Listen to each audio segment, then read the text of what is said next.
I never liked long, emotional goodbyes or thinking too much about life's ups and downs.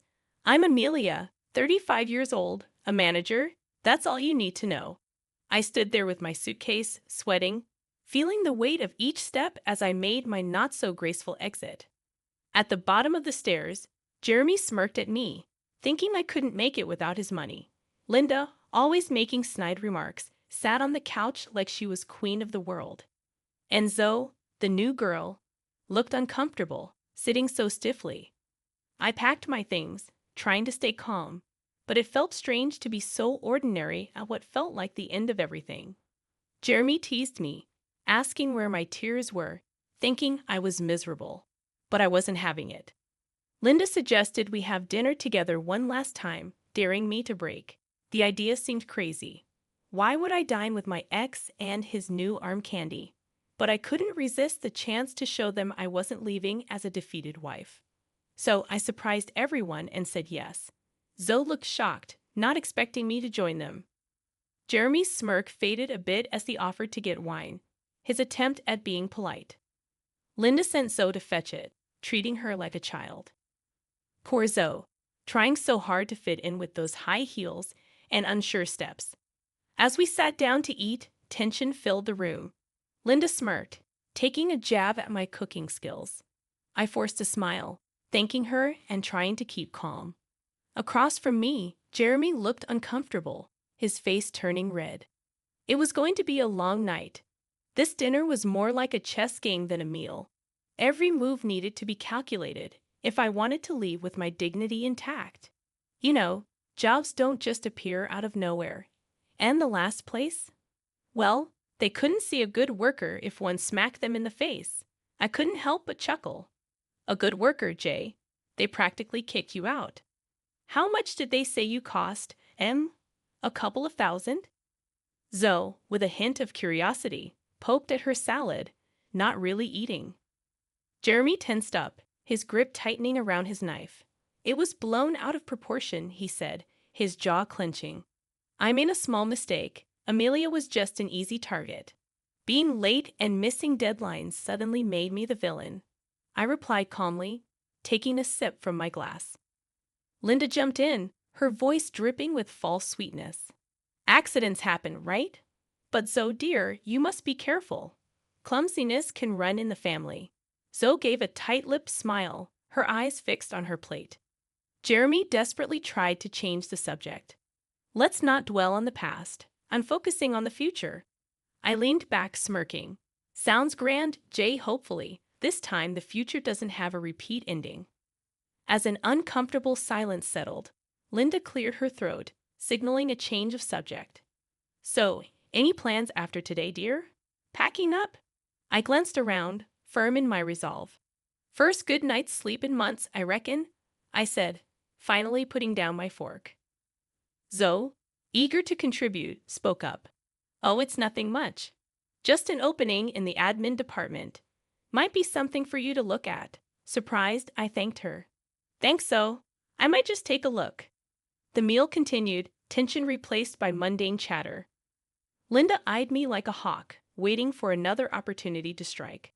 So tell me, she said with a smirk, still living out of that tiny apartment. I pushed my salad around, barely suppressing a smile. Actually, Linda, I'll be moving soon.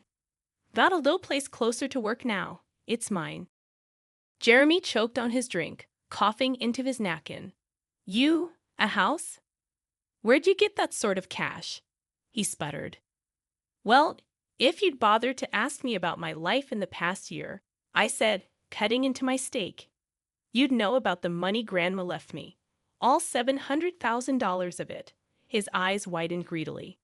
That's half mine. Jeremy blurted out, his fork clattering onto his plate. Linda chimed in, absolutely, Jeremy. Married means shared assets.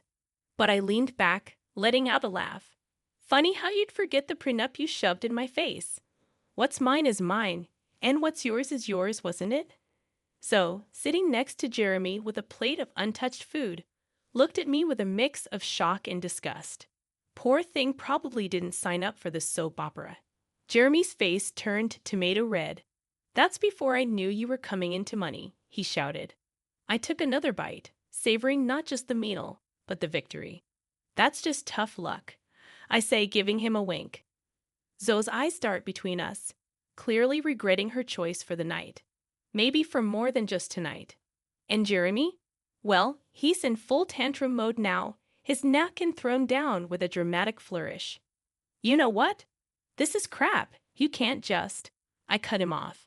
Oh, but I can. And it seems like I just did.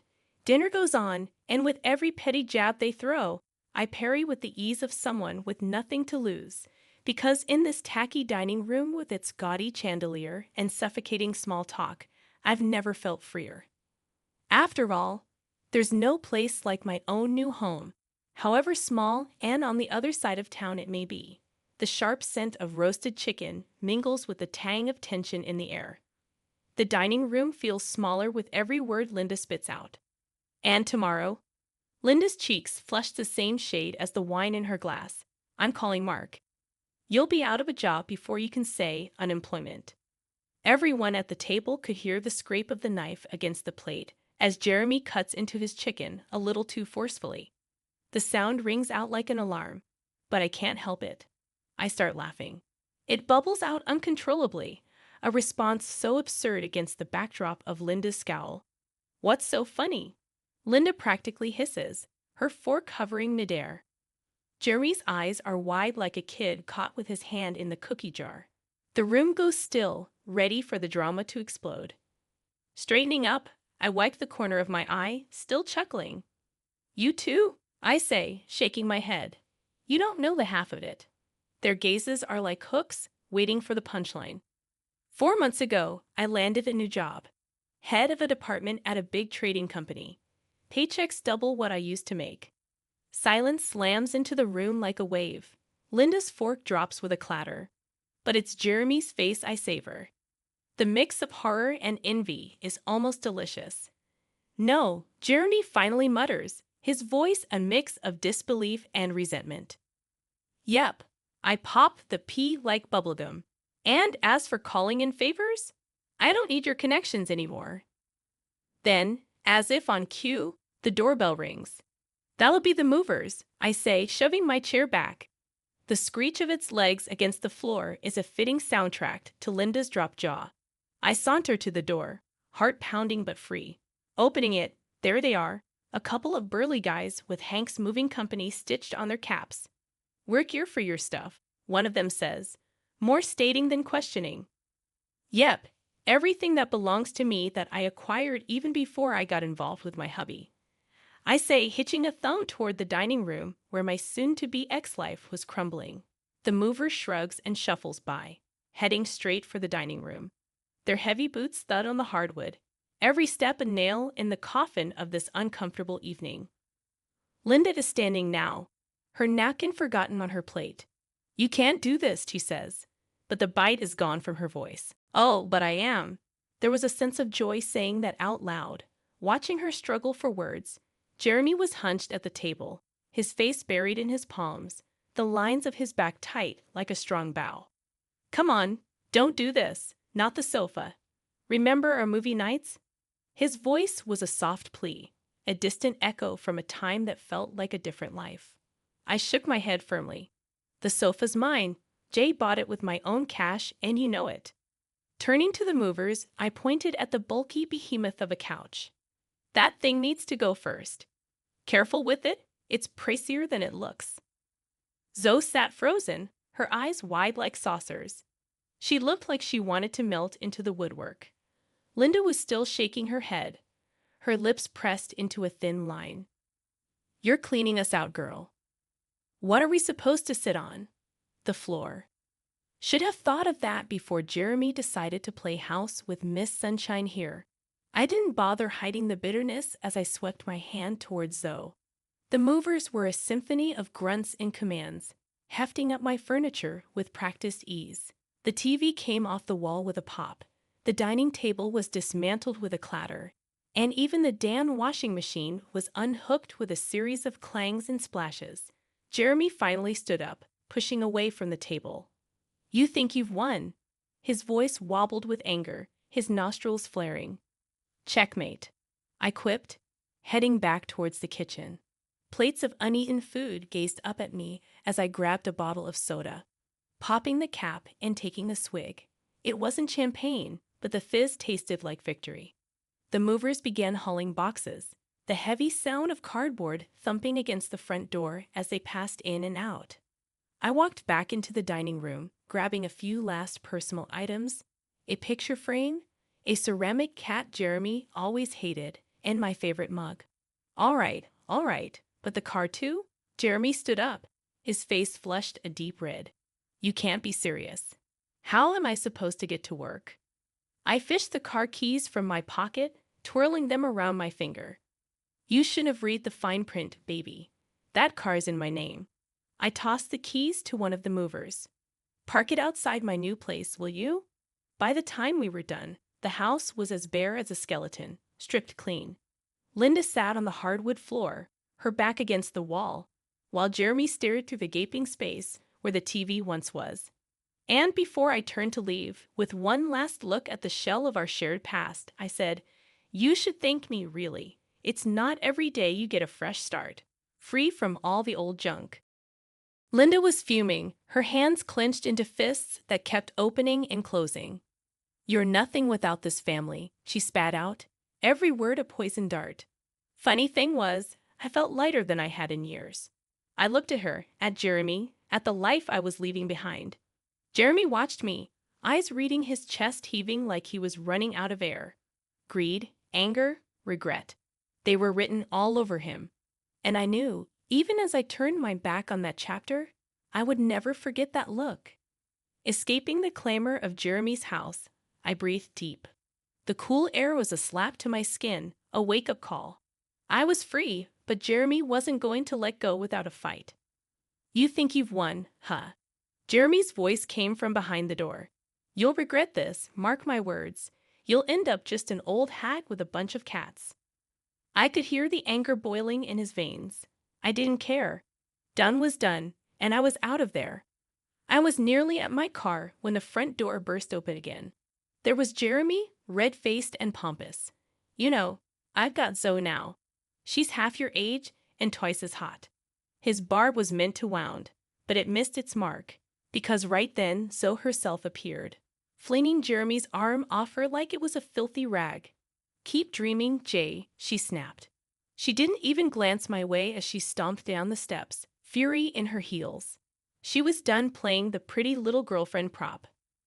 Jeremy stumbled after her like a man who'd just been kicked in the gut. "Zoe, babe, don't be like that. Come on." But Zoe spun around, and the look she shot him would have curdled milk. "Like what, Jeremy?" "Like someone who just saw the light. You're a jerk, and your mama. She's a dictator in a floral apron. I ain't marrying into this circus." The color drained from Jeremy's face quicker than a leak in a balloon. He spluttered, "No comebacks, no charm. This is it, Jeremy. We are done." Zoe's words were like nails in a coffin, precise and final. Jeremy's mother, Linda, had appeared in the doorway too, her face twisted like she'd swallowed something nasty. "Zoe, you can't leave my boy. We have plans for you," she hissed, probably thinking of wedding bells and grandkids. But Zoe wasn't having a bar of it. I said, "I'm done. Go find another puppet for your little show." She stormed off, her heels clicking like a ticking time bomb. There I was, leaning against my car, trying real hard not to let the grin split my face. Watching Jeremy and Linda shrink in the rearview mirror felt better than I'd imagined. "Hey, and don't think you've gotten away with this," Jeremy was shouting, but his words were like rain against my car window, persistent but insignificant. I rolled down the window a sliver, just enough to let my voice carry. Actually, I think I just did. I gave him a look, one that said I knew I'd won, then rolled the window back up before he could spew another word. I hit the gas and didn't look back. In my rear view, Jeremy's figure got smaller, his rage drowned out by the growl of the engine. Ahead of me, the street stretched out, the night just beginning to shimmer with possibilities. Looking at the empty seat next to me, I'd be lying if I said I didn't feel a twinge of something like triumph, sweet and raw, no regrets, no looking back. When my phone buzzed that morning, the last name I expected to flash on the screen was Zoe. Yeah, that's her. The doll whose sharp tongue and don't care attitude had sent Jeremy and his mother, Linda, home with their tails between their legs. My lips curled into a smug grin. I swiped at the screen. Hey, Zoe, I said, leaning back on my kitchen counter, a little confused. Hey, it's me. Just thought I'd ring you up, to say thanks, her voice chirped through. For what? I leaned back on my kitchen counter, a little confused. But curious for yesterday, you were freaking badass, opening my eyes about Jeremy and Linda. That? I laughed. It was a cold laugh. No joy in it, trust me. I didn't do anything. You saw them for what they are, all on your own. Yeah, well, I just wanted to say I appreciate it. So thank you, she insisted. I could hear the genuine tone in her voice. No problem. Just watch your back, okay? We said our goodbyes and hung up. The phone felt heavy in my hand as I tapped it against my chin, pondering the weirdness of it all. I had just been thanked by the woman who was fooling around with my ex-husband for helping her dodge a bullet. Life sure was strange. I mulled over my conversation with Zoe while I threw together a sandwich, the heel of the bread, some old cheese, and that last sorry slice of ham. I wasn't in the mood for anything fancy. I slumped down at my tiny kitchen table, taking a bite out of the uneven sandwich. I chewed slowly, the bread dry and sticking to the roof of my mouth. That could have been me, stuck in that cycle with Jeremy and Linda. But it wasn't. I had broken free. Later that day, I sat down with a pen and a notepad. I was old school like that. A thank you note.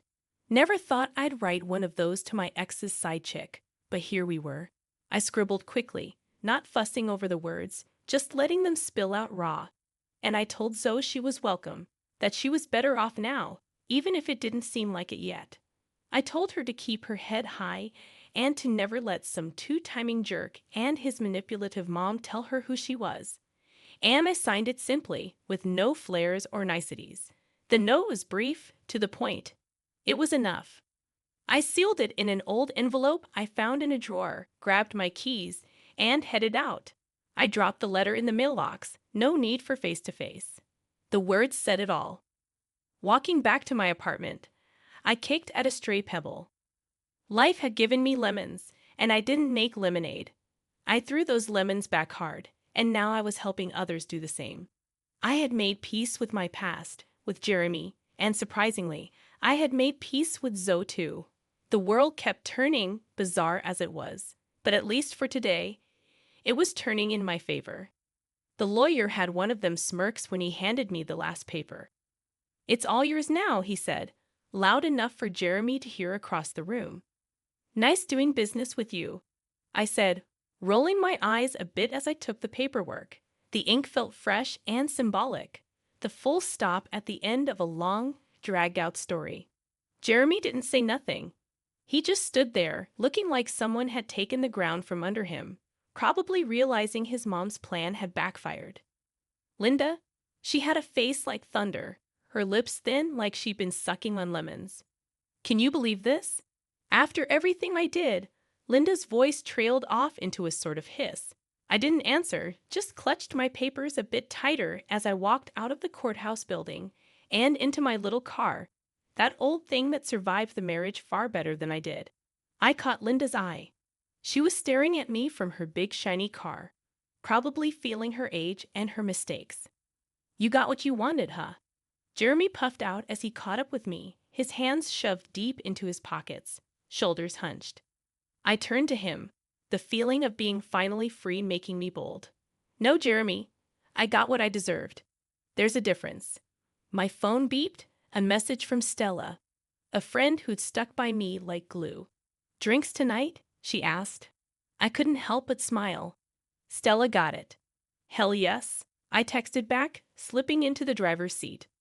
There was a quiet. Not the uneasy quiet like at Jeremy's place, but the kind that lets you hear yourself think.